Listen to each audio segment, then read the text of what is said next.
What's up, everybody? I'm Scott. And I'm Jason. You're listening to Liquid Carnage. How are you, my friend? I'm good. I'm really good. How you doing, my friend? Good. Great Weekend? weekend over the weekend. NFL draft, which it's always one of my highlights of spring. People were in Cleveland watching that live and in person. It's in Vegas next year, so hopefully we can actually get to it this time. So it was a good weekend of hope. Jocelyn, Jeanice's youngest or oldest, had a birthday party over the weekend, so we got to celebrate her turning 10. That Oh, was she's a fun. decade now, huh? She's got She's a her own decade, little. yeah. She got a decade now. Oh man, it's interesting going from living alone to living with three women. Yeah, dude. And especially two that are learning to become women and don't know how to handle the emotions sometimes. Yep, I'm with you. So Woo! yeah, I'm very thankful that Janice gives me a lot of leeway to kind of just take a step back and leave for a little while. I would imagine that you need a break every once in a while because dealing with three women, especially two under the age, Yeah. And I've never had to deal with it. Noreen has never had to deal with it, so I don't even know what that's like. It's interesting. It's funny to me because she's not even sure what it's like to deal with sometimes, which obviously she's not because she's as she goes through it. There's no playbook for this thing. But over the weekend we had her 10th birthday and she invited friends over, and I tell you, she wanted to make sure the house was spotless. Oh, and we keep our house clean as it is, but she wanted to make sure like the front was swept out, and in the spring and fall time when the seasons shift and the wind shifts, I live directly across from a field, so you cannot stop what comes to the front yard. Like it stops everything from going to the subdivision behind us because it all lands in front of my front door. Oh, because you're the last house, right? There's nothing on the other side of you. Well, there's a house on the other side of me now, but I'm right in front of the intersection. Oh. So when you turn off the main road onto the side street to get to the house, I'm right there. Yeah, I got you. There's nothing in that field in front of us, so everything blows in there. So bless her heart, the other night she went out to go sweep it all off, and she just basically moved it all to a giant circle. In circles around the walkway. So she had me doing that, and I had her cleaning up the backyard, and she insisted that I get her a pooper scooper for it. Oh. And so I did, and it was broken within 5 minutes. So. Wow, there we go. That's a good idea, actually. Yeah, no, she like I got it for her. She broke it, so she wanted that because she didn't want to use the shovel. Ultimately, she had to use the shovel. And I will give this kid credit for her entrepreneurship. We settled on a price for her to do the backyard. And I told her, if you do it, I will give you this much money up front. If you maintain it, I will give you $5 a week moving forward. Oh, that's nice. Okay. Yeah, I said at 10 years old, you can learn responsibility. Here's a chance to have responsibility and put some money in your pocket because she is convinced she has to pay for college, so she's earning money for college. Okay, very smart. Okay. Very smart girl. So about a half hour into this endeavor, Janice is decorating her birthday cake. Like she's hard at work in the kitchen, like putting work in on this thing. Cake was amazing, by the way. And Jocelyn is only filling the bucket up about a quarter. It's a 5-gallon bucket, about a quarter of the way because it was too heavy otherwise for her. Oh, okay, that makes small. Sense. So so she's carrying it through the house, and after about the 5th trip, she looks at her 6-year-old sister, like, "Well, hey, what if I bring it to the door, and you carry it the rest of the way? That way, we get done faster." Wow! And, wow, that's pretty. That's good hook fitting right there. Yeah. And I'll tell you, it worked so well. I was doing something in the garage, and I overheard this. I immediately walked out and said, "No, it's okay. I'll do it." Because a 6-year-old carrying a 5-gallon bucket, even a quarter filled with dog poop, does not end well. No. Walks through a house. No, I was going to imagine that's going to be either spilt all over or about an hour's work. Exactly. Okay. Exactly. Like I said, I'll give her credit for the ingenuity. Well, yeah. I mean, I think it's kind of cool though that you're giving the older one at least the responsibilities to earn a little extra money. Yeah. Well, I'm keep. Yeah, I'm presenting the opportunity. Whether she takes it or not is up to her. So the way I see it, the work's got to get done anyway. So I'll do it if I have to. But if she wants to do it, earn some cash, hey man, $5 a week to do that. You can't pay anybody else to do that. Take advantage of the child labor while it's under your roof. Hell, you can pay me to do it. I do it every week myself. So right. So it's been an adventure. Okay, but she wanted that. So she wanted the backyard and the front yard to be clean for the party. Oh yeah, and her bedroom had to be picked up. So she gave her sister the job of cleaning up the bedroom because all of her sister stuff on the floor, and Okay. Uh, then we had to decorate and all that. It's like, all right, it's fine. okay, that sounds fun. Yeah, I'm happy.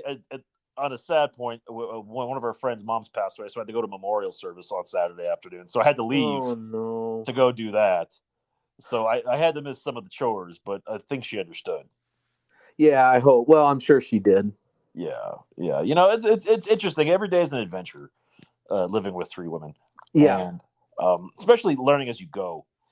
And thank God Janice is very, like I mentioned earlier, she's very flexible and forgiving on a lot of this stuff because I see the world in black and white in a lot of different ways, and I see the world in gray in a lot of different ways. I do not understand the mind of a woman, No. and I don't think I ever will. No. I don't think it's probably even a good idea to try to attempt to learn what goes on in a woman's mind. It's a fruitless act that you just kind of, like you said, you kind of just go with the flow. And every once in a while, you're only going to hit a single, but you'll get a home run every once in a while too. Oh yeah, and that's what I'm trying to do. I'm just trying to bat for average right now. Yeah, I You mean, know, that's all I can do. especially with now that you guys have moved in, it's a whole new it's a whole new environment than just, oh, okay, I'll stay at your house one night or you stay at my house one night. Now it's like, okay, we got to work together. It's a team now. We got to make things happen. Yeah, you know, and that's the thing is, it's it's an adjustment for all of us on that level, and she's working to figure that out because it's just been the three of them for a while. So there's adjustments on their half, and you know, obviously it's just me and the dogs for a long time, so there's adjustments on all of our halves, and the boys don't really care as long as they get petted and get to go to bed when they want. They're pretty flexible about stuff. Good. You Okay. know. Well, so it sounds like everything went good for the planning of the party. Yeah, you know, it went pretty well. Like I said, Janice made an amazing cake, man. I don't know how she did it, but she made this sea salt. I want to say sea salt caramel icing. Oh, Yeah, that like sounds really good. I just wanted a little bit of cake, but once you got a piece of that frosting on there, it's like I got to finish this whole piece now. Yeah, Like exactly. I Yeah. just wanted a bite, and I didn't get a bite. I got a whole friggin' piece. And Scott, I think that tells you a little something about the woman that you've chosen because most people just go to a store and buy a cake, right? This yeah, woman actually decides, no, I'm not only going to make the cake, but I'm going to make the frosting that I'm going to use to put on the cake so that it's extra special, made with love. well, And come to find out, though, in fairness, you're absolutely right, but also I did not realize that she is obsessive about watching cake videos on social media. oh no way, really? Yeah, like with what I am to football, she is the cake making. Apparently, Okay, I and had you no just idea. discovered this, right? You just discovered this. Yeah, like at night, like when we're watching TV or else, you know, we're just playing on our phones. She's watching cake. She's literally watching game tape on cake videos. I mean, all the preparation I did for these mock drafts for the NFL draft, she probably put in the same amount of time on cake videos. And you know what? With all due respect, she got a hell of a lot more out of her time than you did yours. Absolutely. I'll tell you, the funniest thing on Saturday night was because there was a sleepover and the kids stayed and passed out, and we're laying there watching Tremors because you know it's a classic, and these kids didn't want to understand that Tremors is a classic movie. Oh gosh. Okay. And she goes, "Yeah, I submitted pictures of my cake because some of the icing didn't like drip properly. You know, Oh. you couldn't tell, No. I couldn't tell, No. but to her, the whole fucking thing was ruined." Yeah. And And that's the problem is you know, you could have 6 billion people not notice, but the 2 or 3 that do know that you didn't do it right, and so it's constantly weighing on your mind. oh yeah. So we're laying there, and she's like, "Yeah, I submitted pictures of my cake to the cake group." It's like, "You're in a cake group? Like, how deep does this go?" Because you know, if I say my mock football, you know, fantasy football group, I'm talking about Watson and Dean. You know, Yeah, now you're talking serious when you're part of a Facebook group. exactly. Like what exactly is going on? Like, is this what you stare at? Corgis and cakes? Oh goodness. I guess that's fine, but you know, the temperature of the frosting needs to be this, and I had it at this. Like, oh, I didn't know this is a thing. Well, you know what? Then it must have been a pretty good design because even a perfectionist like her, if she's actually submitting it into the groups, then that tells you that she was proud of what she had developed as well. Oh yeah, and also what that tells me is that we're not done having cakes made. A question though: how big of a cake do you make for what, 10, 15 people. Well, see, that's the thing. This is the problem I have with people today. This is actually our topic, and we'll get to that. It's the accountability of people, and I think a lot of people we've become flaky as a society. Oh, interesting. In what way? Talk about that. Okay, so like I said, we invited about 10 kids to the birthday party, and so we literally picked 3 that could stay the night if they wanted. And Jeanice put the RSVP on the invitations. That way, it's a simple. The parents can say, "Hey, yeah, we're coming," or "No, we can't make it." Right. We had one kid RSVP. We didn't know, and nobody with a yes, and we didn't hear from anybody else. Oh, that's a problem. Okay. So I think I'm already frustrated with you. Same along the lines as you are now as well. Go continue. Yeah, because exactly, like you sent out 10 invitations, and you talk to the kid, and she's like, "Oh, well, so and so said they're coming, and so said they're coming, and then so and so is going to spend the night." And you're like, "All right, well, okay." So she's clearly talked to these kids, so I assume that maybe these kids have talked to the parents. They just haven't texted or done whatever else. So Friday night when we're trying to work through everything, I asked Jeanice, like, "So do you really know?" She goes, "I don't." So we're like, "Okay, well, we invited X amount of kids, so we have to prepare for that, just in case they all show up. Just in case, yep. And oh man, only 2 showed up. 2 of the 10 kids. 2 of the 10 kids. Oh no. And early in the day, I mentioned I had to go to a friend's mom's memorial service. So I was talking to our buddy of the show, Brian, and Jeanice wanted me to invite their kids if Brian and his wife Megan needed a break from all this funeral stuff. And I said, yeah, I'll let them know, but chances are it's no, because their family's in town, and but still, I'll throw the invite. And Jeanice agreed with me, so I was talking to them at the service, and Brian said, yeah, just let us know, like if anything happens, you need just more kids there. Rent a kid. We'll drop them off. Concept. That's what it was. Like, hey man, we'll drop them off because no kid should not have kids show up to their 10th birthday party. No, exactly. And I said, okay, yeah, like perfect, great. Like, I don't think it'll be a problem, but just in case it goes, not a problem, just let me know. So you might have to come get him. I said, if I have to come get him, that's fine. So about the party started at 4:05. I texted Brian, like, you need to send these kids. You need to get these kids over here. So the kids showed up. They like my parents were here, so there's multiple people here. So so I get it. Okay, so there was adults, but the kids was less than the adults that were there. Yeah. Well, there ended up being 7 kids total, which wasn't bad. Counting Jeanice's girls and the 2 friends that came, and then Brian dropped off 3, and okay. So it was good. Like they all got along. They had a great time. It was my first experience having a preteen sleepover at the house. And I think at one point people could see like a vein popping out of my head, like watching what they're doing. Oh God! They're kids. You got to let them be kids. And that's true. And at one point, one's bringing a stick in from outside, calling it a Harry Potter wand. I'm like, what the fuck is this? Continue. And I was I literally stood behind our island all night, just like gripping it, just ever so tightly, because I didn't want to say anything. And finally, like, they're playing hide and seek, and it finally came down to like, well, no, I found you last, so you have to be it. So I just said, fuck it, I'm gonna be it.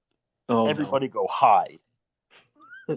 And yet the quietest 10 minutes of the whole night. Oh, it was perfect. I sat there, I talked to my parents. I counted. I had to count to 30. Oh, so to make it clear, I was still counting to 30. So about 10 minutes into it, I hit 30. I went looking for him. I thought I had a flight risk because I think 3 jumped the fence and came in through the front door. What? Yeah. Well, it turns out I don't know what they're feeding these kids these days. These kids are as tall as you. At 10 years old, 10, 11 years old. All girls? All girls. Okay, no boys. Oh, no boys. No boys. Now, were any boys invited? Yes, we did invite. She wanted to invite a couple boys. I was like, I guess since they're not staying, it's fine. They did not. They didn't come. They didn't come. Well, then, okay. Yeah. You know, Was Janice's daughter? Did she seem like she was upset that more people of her friends didn't come? she at the end of it, whenever we went home on Sunday morning, and it was just her because we had an incident about everyone was leaving at 10, and about 9:30, there's an incident where I was like, all right, I I got to go for a few minutes. Sorry. So, Sorry. Oh wow. Okay. Well, hey, you gave a good 5.5 hours though, Scott. I mean, no, man, I made it from 4 o'clock Saturday afternoon to 9:30 Sunday morning. Oh, this was Sunday morning. Oh wow. Okay. Yeah, But at I did 9:30 pretty in the well. morning, you said I need some air. Yeah. So what happened was I don't mean to rant about what's going on, but it's all very funny in the same respect too, if you think about it, because this is a very fish out of water just scenario in general. Yeah, I would say so. So we bought a new couch, a new sectional with new ottoman, light gray, very, it's nice, it's comfortable, it's big, and the girl and JoJo got a chalk hair color kit where you could like put chalk in your hair and it changes the colors and whatnot. Oh, yeah. And Saturday night they asked me, but I said, why don't you wait till the morning? And Jeanice had said, do it outside. Yeah. It was not done outside. Oh God. It was done on the ottoman. Oh. And No. I did not realize this. I was folding laundry. I was staying out of their way. I was letting them be kids, not realizing that that's where they decided to do it after Jeanice had told them not to. And I could just, I think Jeanice lost it at that point. And, well, yeah, that's a brand new couch. Yeah. So like I think this happens to every kid when they have a sleepover. Like they get in trouble in front of their friends, so the friends have to chill out in the other room while the kid who lives there gets punished. Welcome to year 10. You're officially grounded. Yeah. Here's your toothbrush. Here's the stuff. Go scrub this off the ottoman.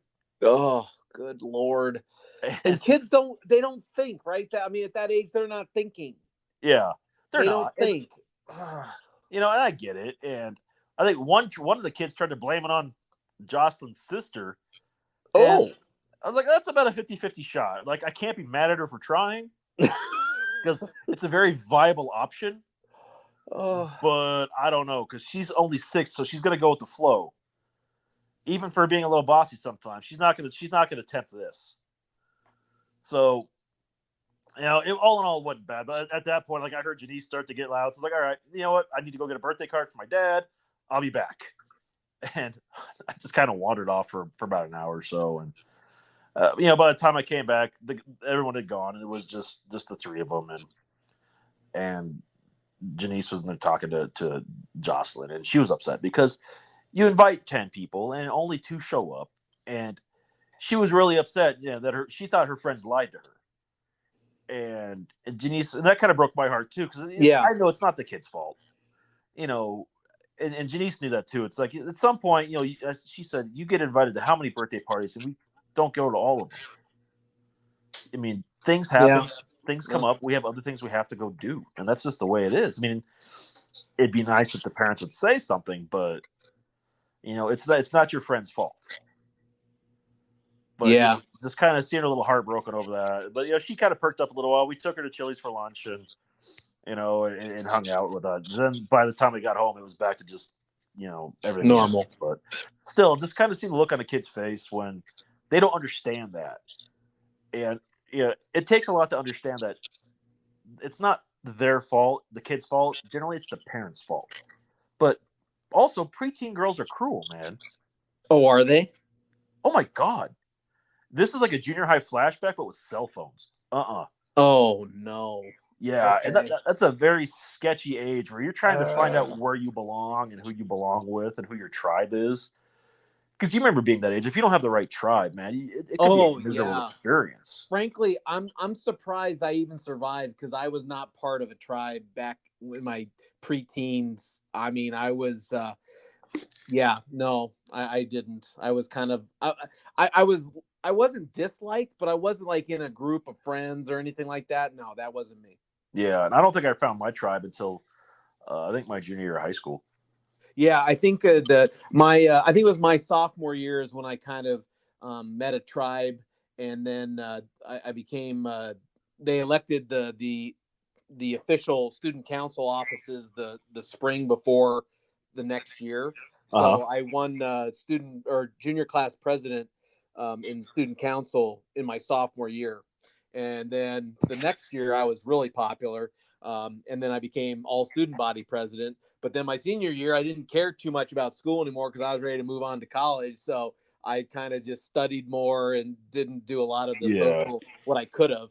But when I was 10, yeah, no, maybe a friend or two. I don't even remember. Yeah, that's it, and that's just kind of where it's at right now. It's like, and that's what I've been talking to Jeanice about. It's like, all right, so she never really talks about. She talks about some friends occasionally, but not a lot.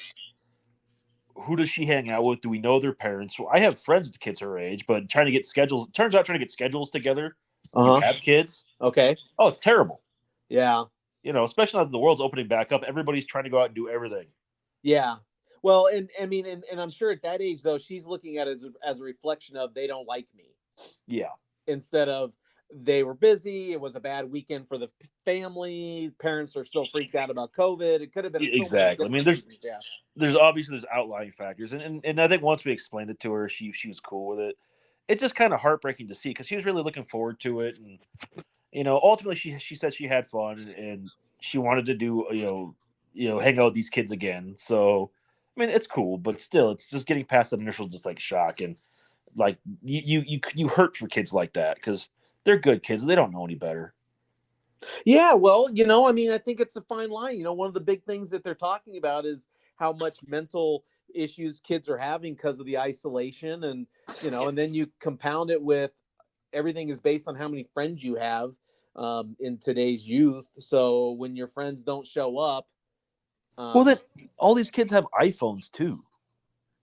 So if they get bored at a party, they just stop. They just start texting or whatever else and start tuning everybody out. And one of the kids had an iPhone that was friends with one of the other kids that our buddy Brian brought. And I think it's about 10 o'clock on Saturday. We're laying in bed, we're exhausted, and you just kind of start hearing like voices escalate.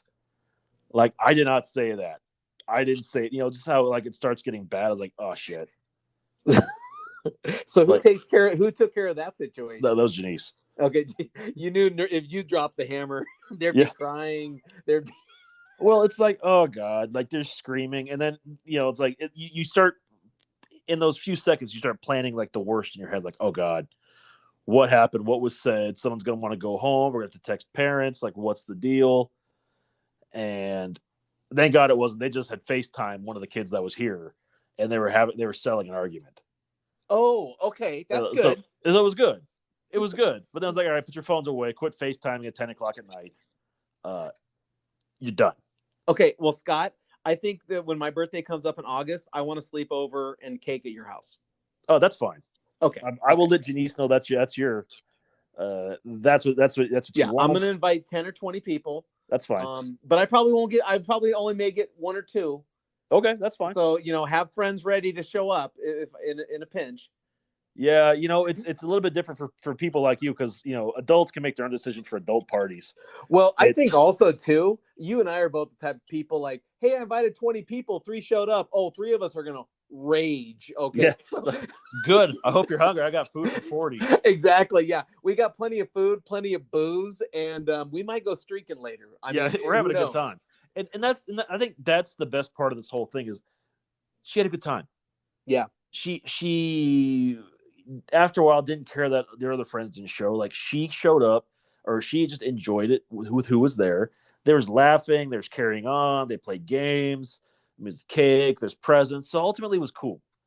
But at the same point, like, as an adult, you can't help but look at it at the bigger situation and just be like, God, man, why can't these parents just do the right thing one time and just RSVP? Because if they it's a cruel world as it is for kids growing up, and we forget that. The older we get, the more we idolize what our childhood was, and you tend to forget or block out some of those crucial defining moments that make you realize, like, oh god, I don't like this person, or that was cruel or totally embarrassing.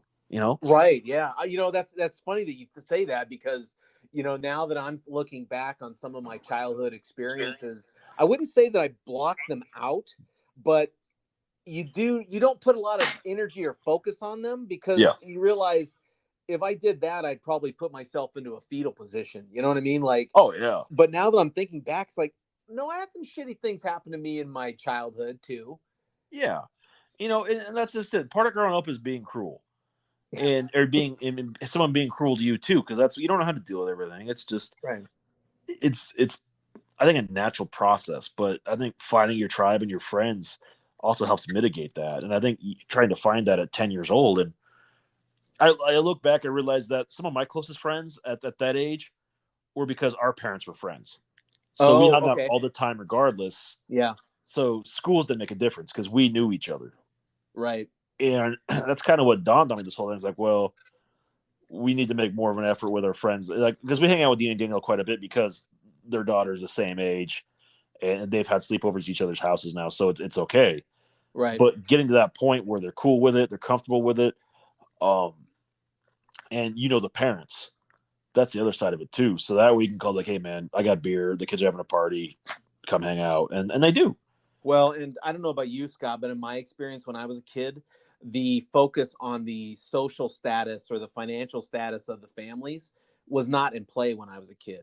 I mean, Yeah, we had kids from all walks of life. I mean, we had the kid, one of my best friends in high school. His dad was the house where everyone went to go party, and he was just like an irresponsible father. I mean, he just let the kids do whatever he wanted, but they always partied there. And then one of the girls, her father was like one of the richest people in Juneau. He had like 3 or 4 businesses. And so, but there was no social distinction between rich, poor, wrong into the tracks versus right into the tracks. Now I'm sure that plays a part in it as well. yeah, it might, and maybe it does. I don't know, but I'm kind of in the same boat you were. I remember being a kid where I didn't see there wasn't social classes. You went and you went to the kid's birthday party because you liked them and you could, but maybe there was, I don't know. Well, and sure, I mean, it didn't seem like it that there was. Oh, you don't be friends with that person because they're good or they're Yeah, bad or whatever. I don't remember it like that. But then again, I was from a small community, and in our community, we had one high school. It was all the same kids grew up together, and it was rural Alaska. So I mean, I don't know. Maybe that was something to it as well. But I feel like nowadays, you know, the social networks that are out there, kids can get fallen out of a social network pretty damn quick. yeah. Well, you realize Um, that Janice's girls are the only kids there without cell phones, and they're for good reason. But they're the only kids there without cell phones. They're the only kids that didn't do a lot of things, and you don't realize that's some kids just get away with a lot more than other kids do, and that's just the way it is. Because her oldest is pushing for a cell phone. It's like, well, I don't think you're ready for it. Let's start with something that you can just talk on and text occasionally, because I don't want you up doing videos at night or watching videos all night. yeah, well, and also, I mean, I find it shocking that these kids are getting i12s. Oh yeah. iPhone 12s. Like, dude, that's an $1,100 phone. Like, why are you getting an $1,100 phone when you can't even spell 11? I mean, Oh, come on. I get it, man. Trust me, I I'm right mean, there with you. give me a break. I don't even have an iPhone 12, I so don't either. I don't either. I But mean, yeah, I can imagine that would be hard peer pressure too. Of, oh well, they have it, so I need to have it. Well, no, we do things differently in this house. I mean, what yeah, they do in their house is different. So, ugh. Well, it yeah. sounds like you had a harrowing weekend, my friend. You survived though. You made it. Oh yeah, yeah. No, by the time everybody left, it's like, you know what? I did some good old fashioned day drinking yesterday just to kind of level Unwind. out a little bit. Yeah, it Yep. was fine. It was good. I mean, it was an Yeah. adventure. All in all, it ended well. Everybody had fun. Like I said, it's just disappointing to see that some people just can't RSVP, and I mean, it's kids' egos are so fragile because they don't understand, Yeah. and Yep. and something like this goes a long way. Like, you remember people, you might not remember later on which birthday it was, but you remember birthdays where people don't show up or so and so did whatever, and it's just not cool. No, no. And and like you said, we live in a world where you can RSVP and say no. Yeah. You know what I Sorry, mean? can't make it. Yeah. Baseball. Yeah. Out of Or town. yeah, hey, we're not available. So sorry, or maybe we can do something else, or maybe, or even, hey, I'm gonna drop them off for a couple hours. You can do all kinds of things now. So for the parents not to even respond, Yeah. that tells you a lot. Yeah. So as we wrap up this show today, have you ever had a bad experience at a birthday party as a kid? Tell us about it. We want to hear about it. Hit us up at Liquid Carnage at Facebook, Instagram, or Twitter. Do you have any pro tips for our EP Tom on attending adult parties up in Denver once he's allowed to again? Hit him up at Twitter and Instagram at liquid_EP. A little stumble. Yeah, a little bit. A little bit of a stumble. You must I be felt still I have felt the it party. halfway through. I was like, I fucked it up. Yeah, you have a little bit of the party jet lag. You have a little bit of that. I'm a little tired today. I just got done my first full workout, like being fully medically cleared. So yeah, exactly. So you had I'm that dealing going. with that too. So I got my it. body's Yeah. going through a lot of changes right now. Well, I'll try to make up for it. Okay. All right. Thanks for listening, everybody. We really appreciate you. That was Scott. I am Jason. And as always, if you never know quite what to say, just have yourself some Liquid Carnage.